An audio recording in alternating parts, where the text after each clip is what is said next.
Ever wonder why the people who care the least seem to get the most respect? Why the ones who never chase somehow end up being chased? There's a law most people never learn.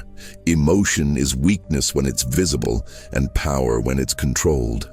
You've been told your whole life to be kind, to be open, to show you care. That advice made you a target. Every time you react, you lose. Every time you need approval, you surrender control. Every time you chase validation, you teach people to walk over you. Disdain isn't hatred. It's the refusal to participate in games designed to drain you. It's the cold recognition that most people don't deserve access to your emotional world. They want your reaction because your reaction gives them power. They need your validation because it confirms their existence. But what happens when you give them nothing? When you meet their provocations with silence, their demands with indifference, their manipulation with detachment, you become the center of attention without asking for it. You become irresistible without trying. This isn't about being cruel. It's about being strategic. The Stoics knew it. Machiavelli weaponized it. Modern psychology confirms it. Whoever feels less controls more. The moment you stop needing people, they start needing you. The moment you stop chasing, they start pursuing. It's not fair. It's not kind. But it's real. And reality doesn't care about your feelings. It only respects your boundaries. Most of you have spent years performing for an audience that doesn't even remember your name. You've bent yourself into shapes you don't recognize, hoping someone would finally see your worth. They didn't. They won't. Because worth isn't given by others, it's claimed by you. And claiming it starts with one decision. Stop reacting. Stop explaining. Stop caring about the opinions of people who wouldn't sacrifice anything for you. That coldness isn't cruelty, it's clarity. And clarity is the first step toward control. Here's what you're about to learn. Why non-reaction is the highest form of dominance. How silence creates fascination. Why emotional scarcity commands respect. And how detachment removes every form of leverage others have over you. 10 principles. No fluff, no inspiration. Just the uncomfortable truth about power, psychology, and the dark magnetism of those who refuse to care. You either learn this now or you stay where you are, powerless, reactive, enslaved by the need for approval you'll never get. Disdain isn't cruelty. It's the emotional distance between you and the manipulation others attempt. When you don't react to someone's need for validation, you disrupt their psychological script. They expect fear, approval, weakness. You give them nothing. That absence of emotion becomes a mirror. They see their own desperation reflected back, and it disturbs them. Disdain is the refusal to participate in the power game they think they control. You're not playing. You're not even watching. Most people spend their lives chasing reactions. They throw bait, insults, praise, demands, hoping you'll bite. The moment you respond with emotion, they own you. Your anger proves they matter. Your approval feeds their ego. Your fear confirms their dominance. But when you meet their tactics with cold indifference, the dynamic shifts. They lose control. You become unpredictable. And unpredictability is the foundation of power. People fear what they can't read, can't manipulate, can't predict. This isn't about arrogance. It's about boundary. When you operate from disdain, you're setting a psychological perimeter. You're communicating, without words, that their emotional games don't penetrate your reality. You're not hostile. Hostility is still engagement. You're simply uninterested. That detachment signals value. High-value people don't react to low-value provocations. They don't need to. Their silence is the consequence. Their stillness is the verdict. I've watched men lose entire rooms trying to get a single reaction from someone who refused to give it. They raise their voice, escalate, perform. Nothing. The non-reactor just observes, calm, removed. Eventually, the aggressor exhausts himself. The room notices. Respect shifts. The man who stayed silent didn't fight for dominance. He already had it. Disdain isn't a weapon you wield. It's a posture you embody. It says, your need to affect me reveals your weakness, not mine. The psychology here is ancient. Stoics understood it. Machiavelli weaponized it. Neuropsychology confirms it. The brain perceives emotional non-responsiveness as threat or superiority. When you don't flinch, don't justify, don't react, the other person's limbic system goes into overdrive. They start questioning themselves. Why doesn't this work? What's wrong with me? What does he know that I don't? That internal spiral is your leverage. You didn't create it. You just refuse to interrupt it. But here's what most miss. Disdain without discipline is just pettiness. Real disdain comes from genuine indifference, not suppressed rage. You're not pretending not to care, you actually don't. That's the difference between strategy and acting. If you're seething inside while maintaining a calm face, you're still enslaved. True power is the absence of internal need. When someone's opinion of you genuinely holds no weight, your disdain becomes effortless. And effortless dominance is the only kind that lasts. Attention follows tension, and nothing creates tension like a man who refuses to engage. Everyone else in the room is performing, arguing, joking, seeking approval, defending themselves. You're still. That stillness disrupts the rhythm. People notice what doesn't move in a world that won't stop shaking. Your silence becomes louder than their noise. They start watching you, waiting for a reaction that never comes. That waiting is control. When you don't react, you break the social contract. Society runs on reciprocity. Smile back, laugh at jokes, acknowledge criticism, defend yourself. But you don't. You observe, you listen, you say nothing. That refusal to participate creates a vacuum, and vacuums demand to be filled. People will escalate, try harder, perform more desperately, all to pull you into their frame. They need you to react because your reaction validates their existence. Without it, they feel invisible, and nobody can tolerate feeling invisible for long. This is why the quiet man in the corner often commands more respect than the loudest voice in the room. The loud one is easy to read, easy to predict, easy to dismiss. But the quiet one, he's a question mark. Is he bored, superior, calculating, dangerous? The lack of data makes him fascinating. Human psychology craves certainty. When you withhold it, people project their fears and fantasies onto you. You become whatever they need you to be to make sense of their discomfort. That projection is power you didn't ask for, but you get it anyway. I've sat in meetings where the person who spoke the least held the most influence. Everyone else debated, interrupted, fought for airtime. He just listened. Then, when he finally spoke, one sentence, maybe two, the room went silent. His words carried weight because he didn't waste them. Attention isn't earned by volume, it's earned by scarcity. When your reactions are rare, they become valuable. People wait for them. They crave them. They chase them. The neuroscience is clear. The brain pays more attention to unpredictable stimuli than predictable ones. If you're always responsive, always available, always reacting, you become background noise.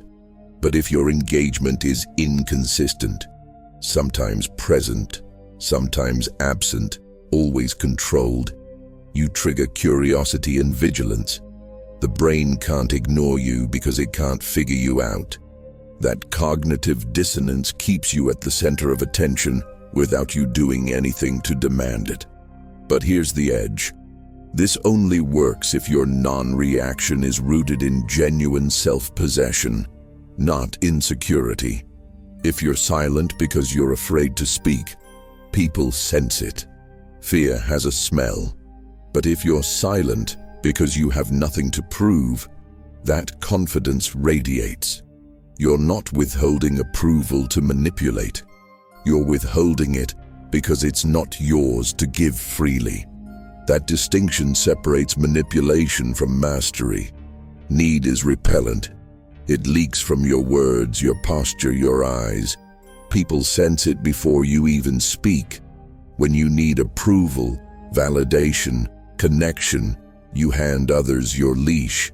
They don't respect you for it. They use you. The man who needs nothing from you becomes the man you chase.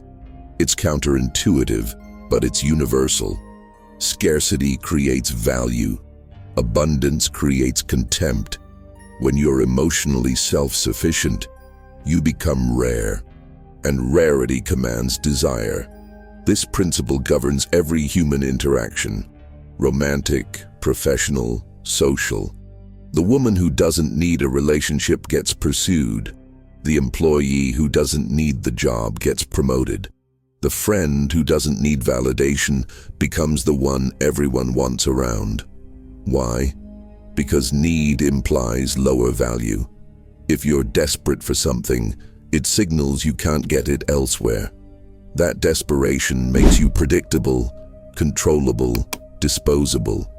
But when you operate from completeness, you signal that you have options.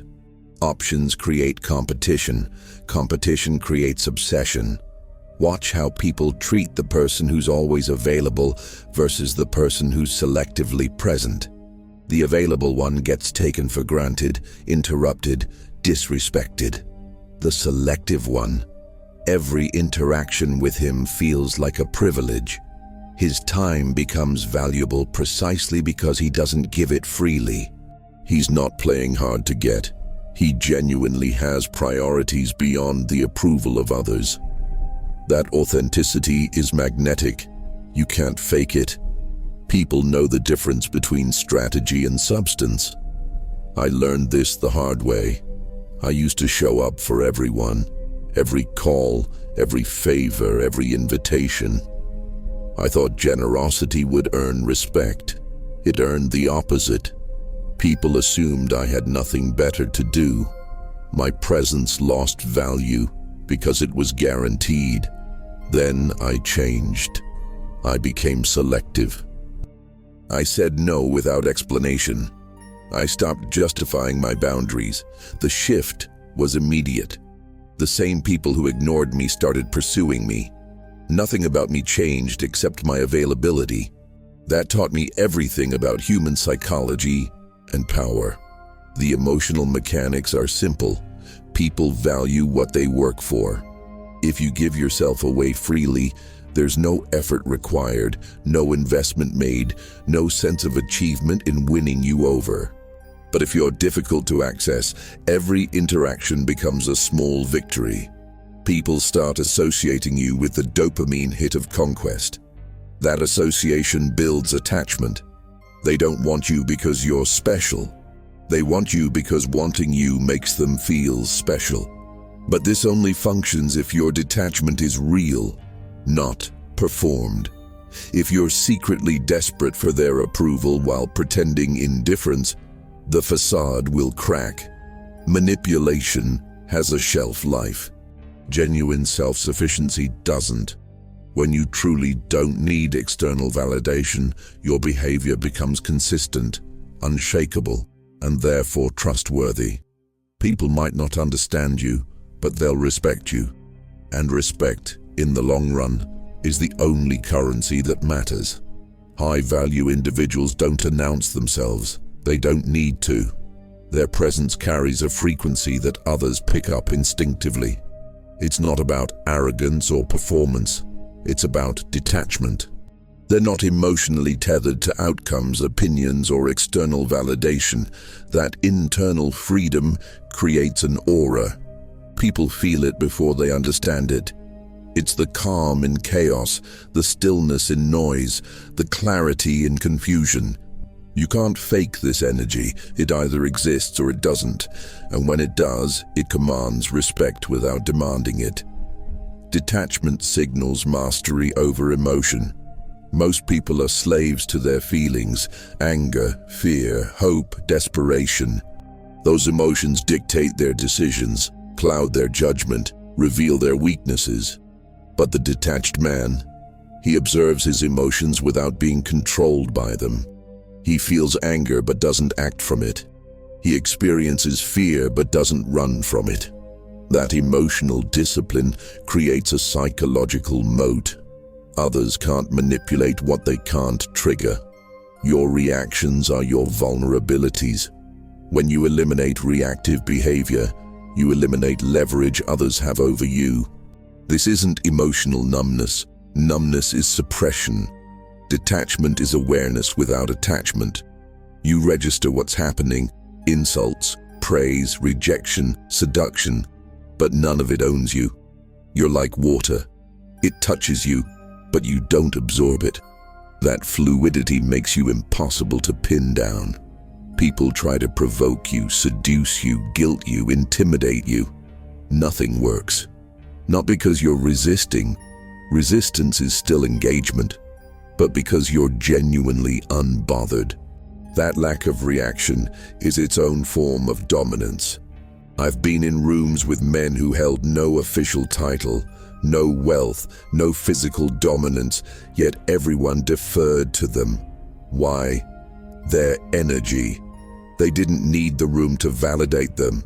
They didn't compete for attention. They simply existed, fully self-contained. That self-containment creates a gravitational pull. People want to orbit someone who doesn't need them to. It's the same reason monks, philosophers, and strategists throughout history have been sought after. Not for what they do, but for what they don't need. The brain interprets detachment as higher status. Neuroscience shows that people perceived as emotionally stable and non-reactive trigger admiration and submission in others. It's an ancient survival mechanism.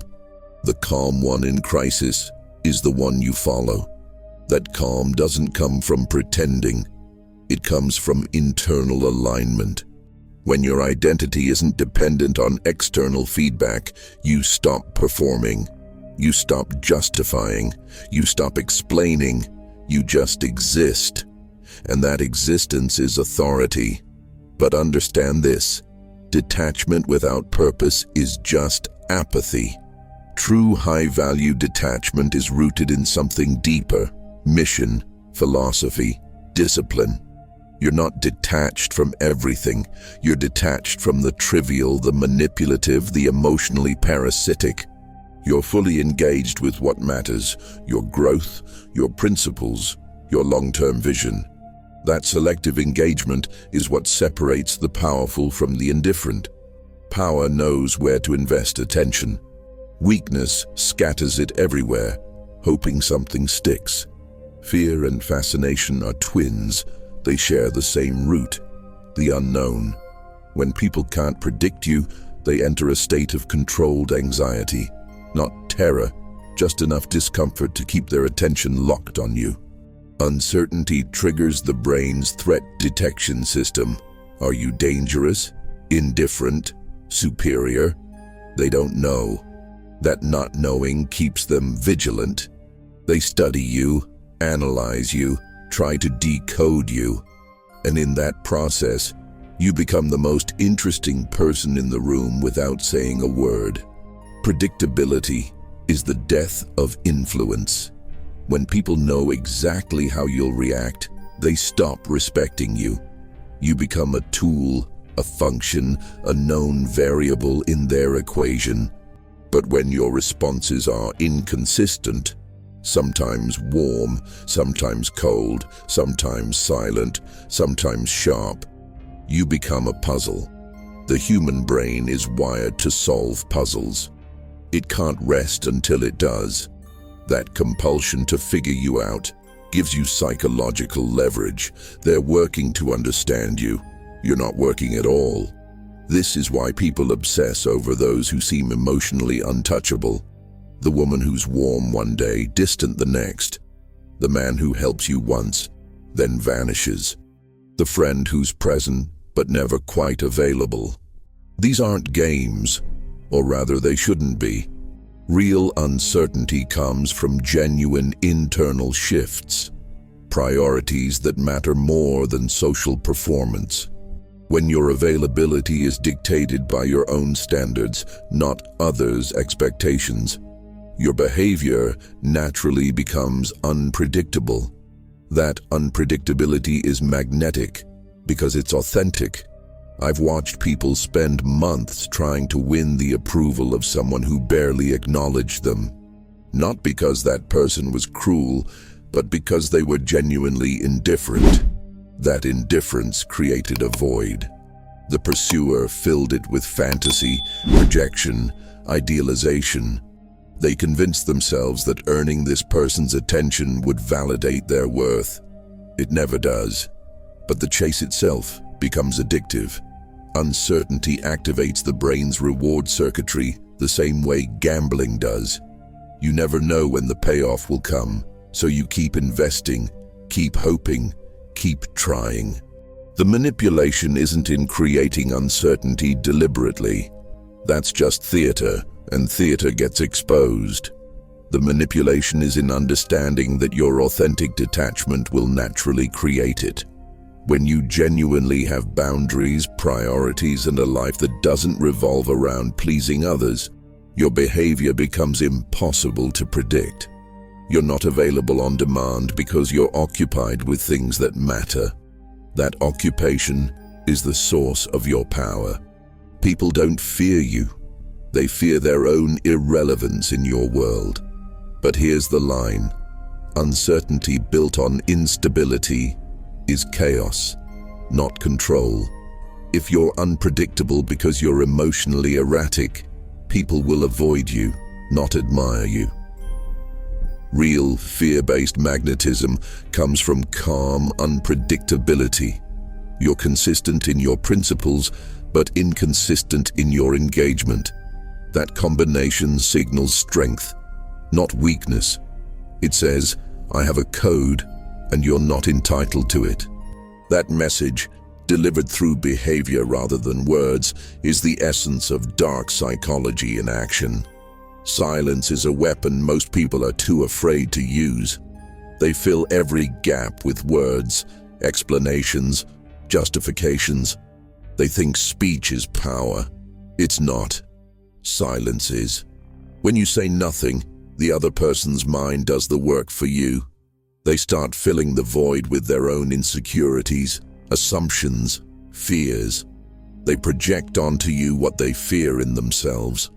That projection gives you insight into their psychology without you revealing anything about yours. Strategic silence isn't passive. It's a form of active observation. You're learning while they're exposing themselves.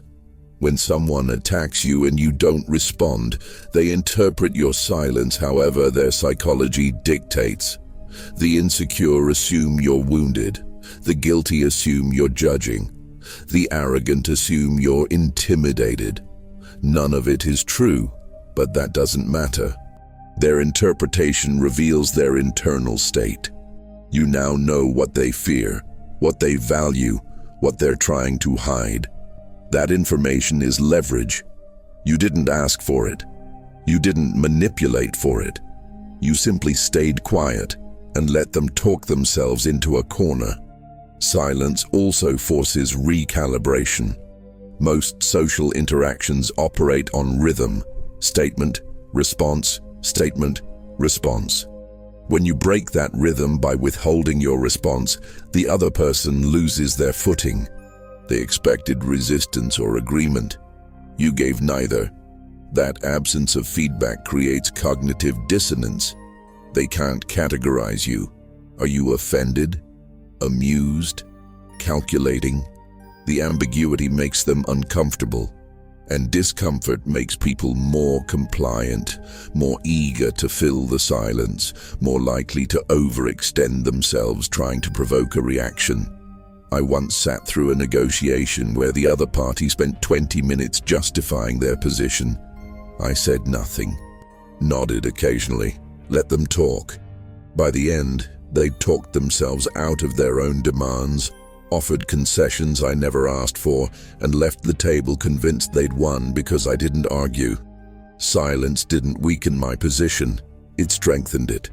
They interpreted my lack of resistance as confidence, authority, indifference.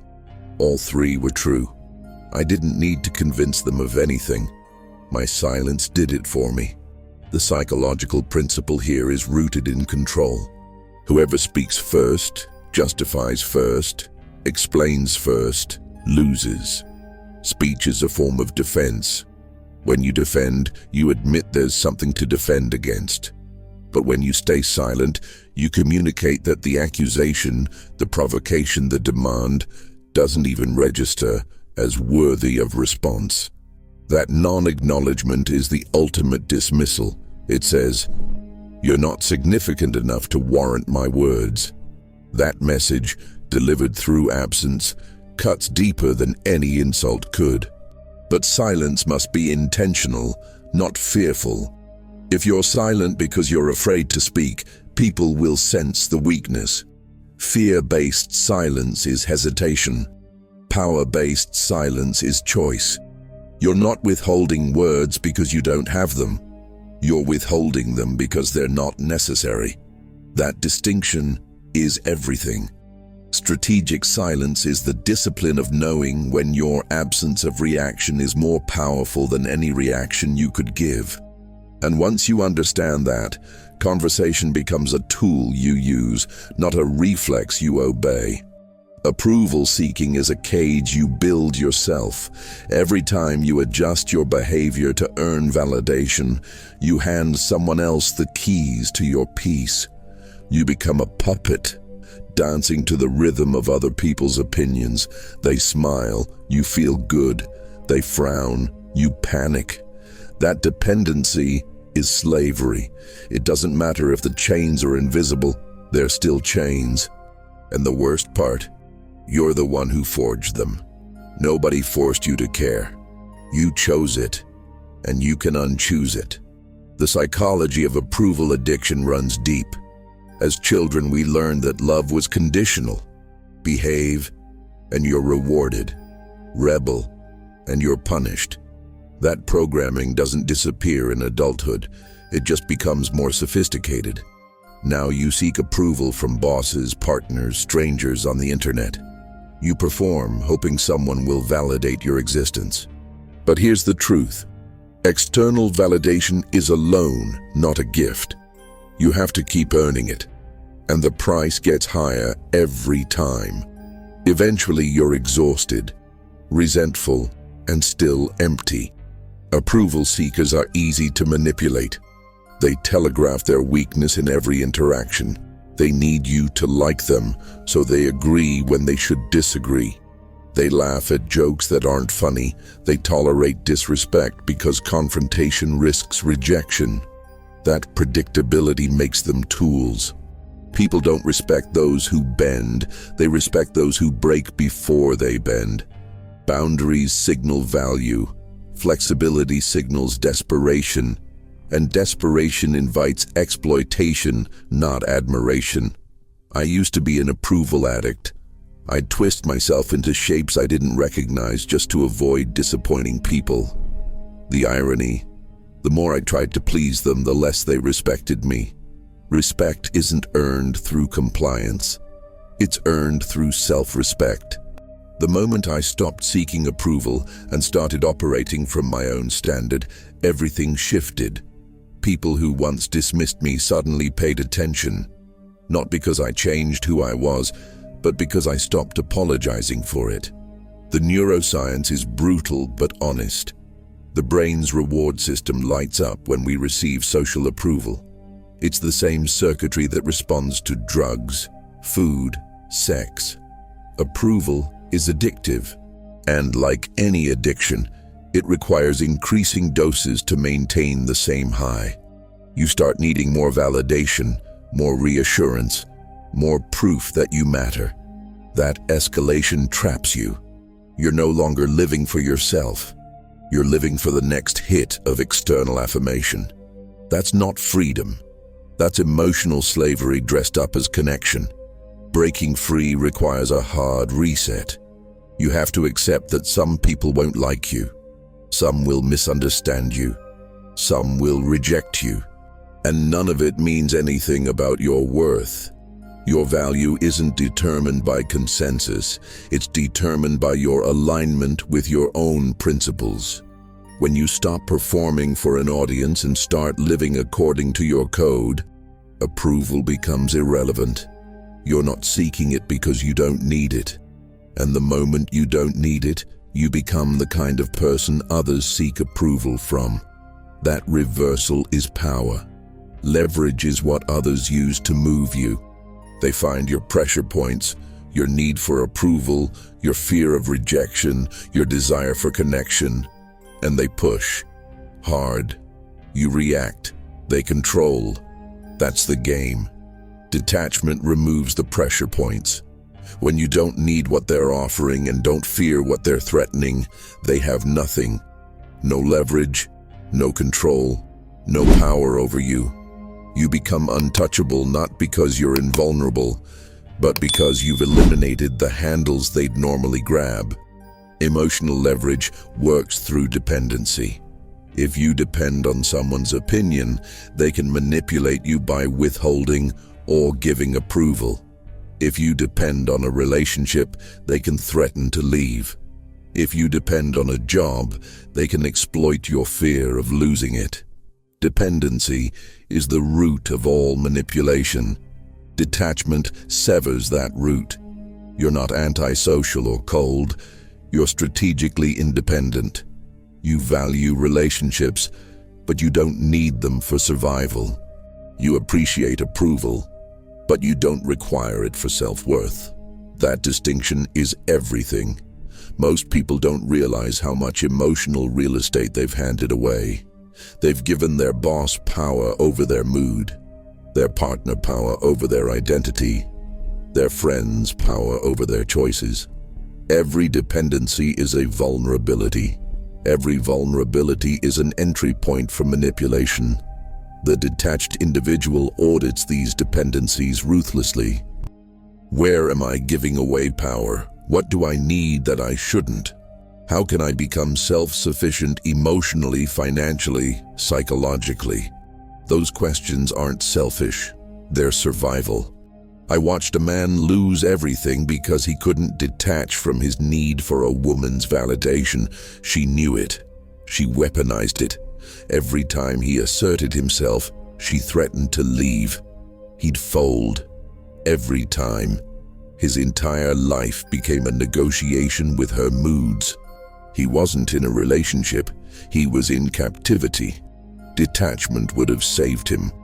Not detachment from love, but detachment from the fear of loss. When you're willing to lose anything, you become impossible to control. That willingness is the foundation of psychological freedom. The mechanism is simple. Emotional leverage requires emotional investment. If you're not invested in their opinion, their threats and promises mean nothing. They can't hurt you with rejection because you're not afraid of it. They can't bribe you with approval because you don't value it. That neutrality makes you immune to the most common forms of social manipulation. People will try guilt, shame, flattery, fear. None of it works.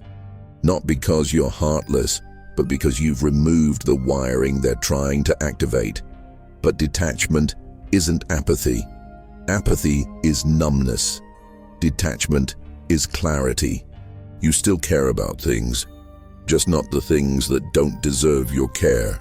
You protect your energy, your time, your emotional bandwidth by refusing to invest them in manipulative exchanges. That refusal is a boundary, and boundaries enforced without emotion, are the ultimate form of respect for yourself. When you respect yourself, others have no choice but to respect you or remove themselves. Either outcome benefits you. Power in any interaction belongs to whoever cares less. Not in theory, in practice. The person who's more emotionally invested is the one who compromises, who chases, who justifies.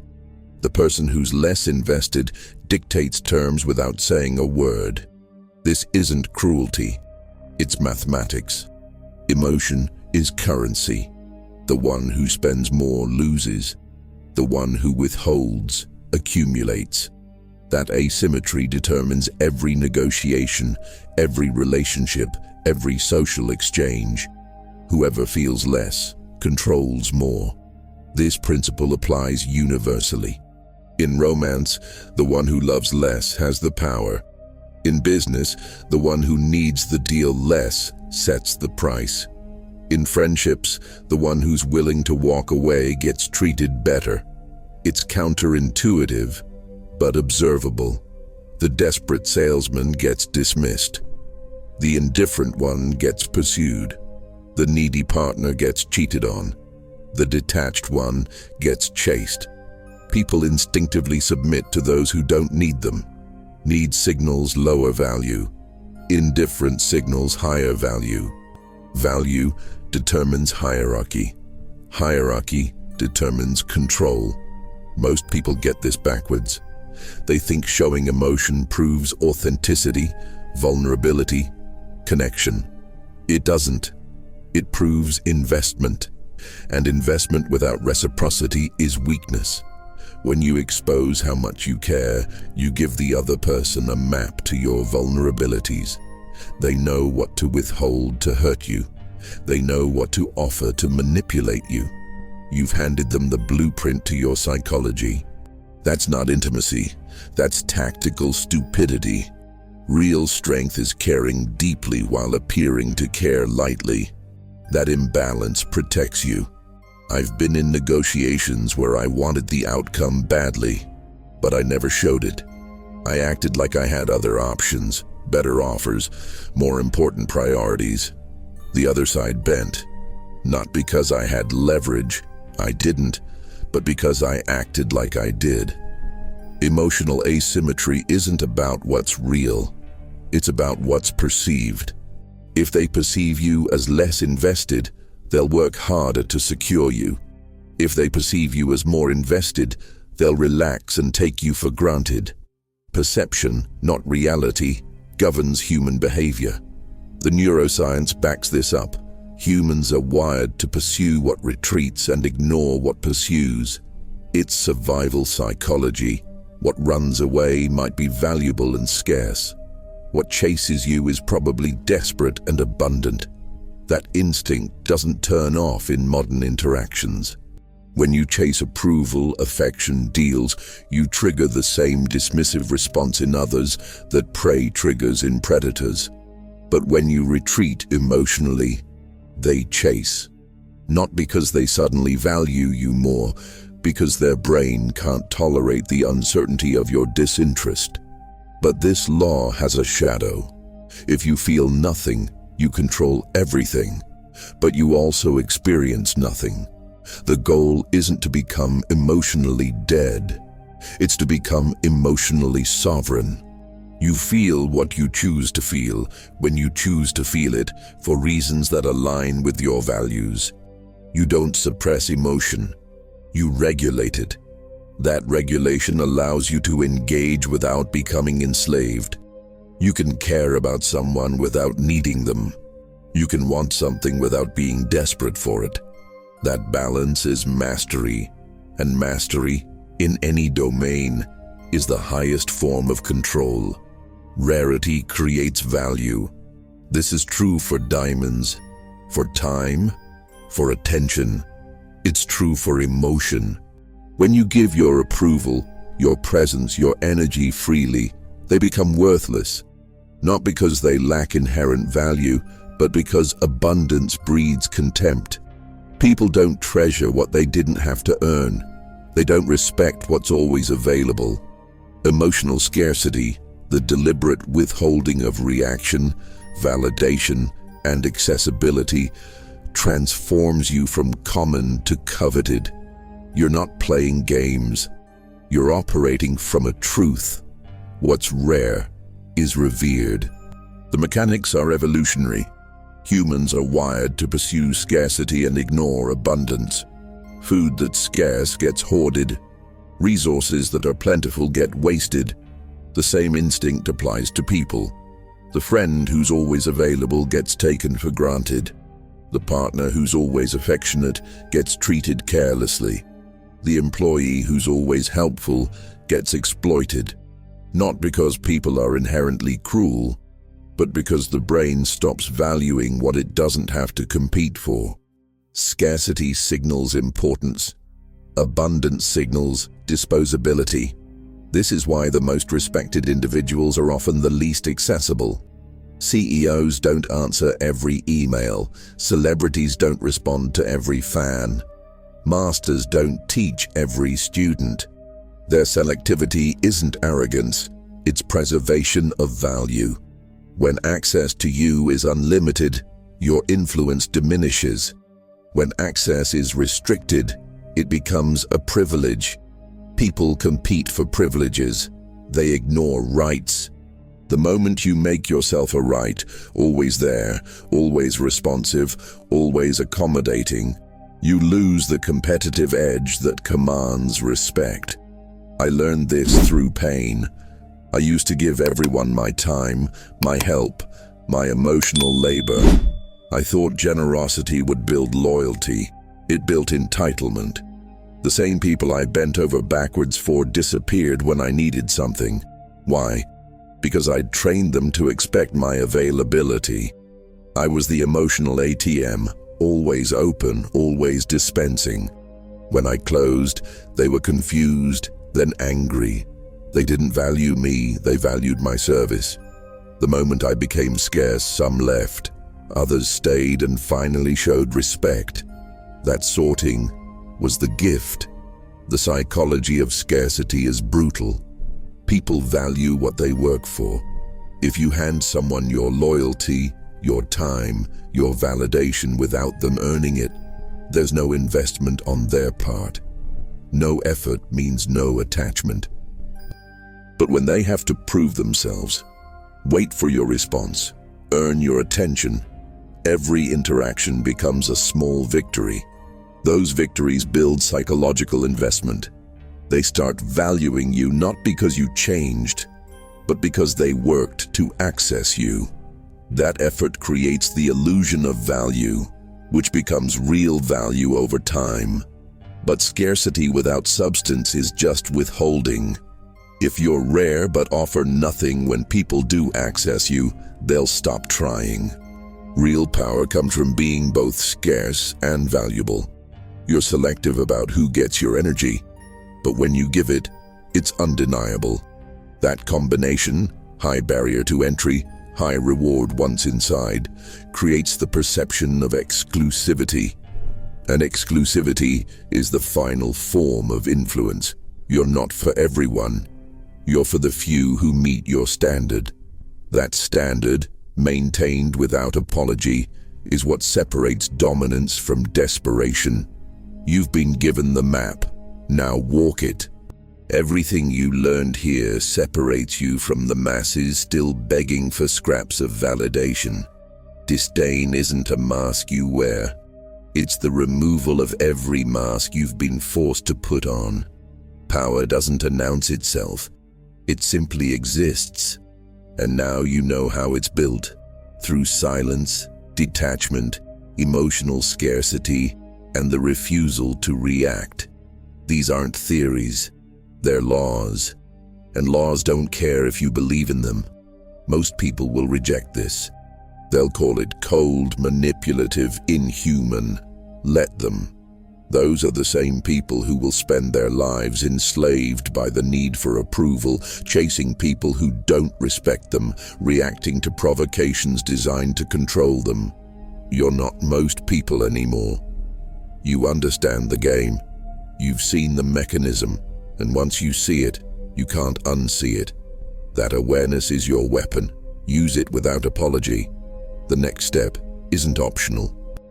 Watch the video. When you master this, you stop being human. It's the final piece. Everything you learned here becomes unstoppable when combined with what's waiting there. This isn't a suggestion. It's the sequence. You don't stop halfway through reprogramming your mind. You finish it. Write this in the comments. I choose power over approval. No explanation, no hesitation, just those 5 words. It's not for me, it's for you. A declaration, a line in the sand between who you were and who you're becoming. The weak seek comfort, the strong seek truth. You chose truth. Now prove it.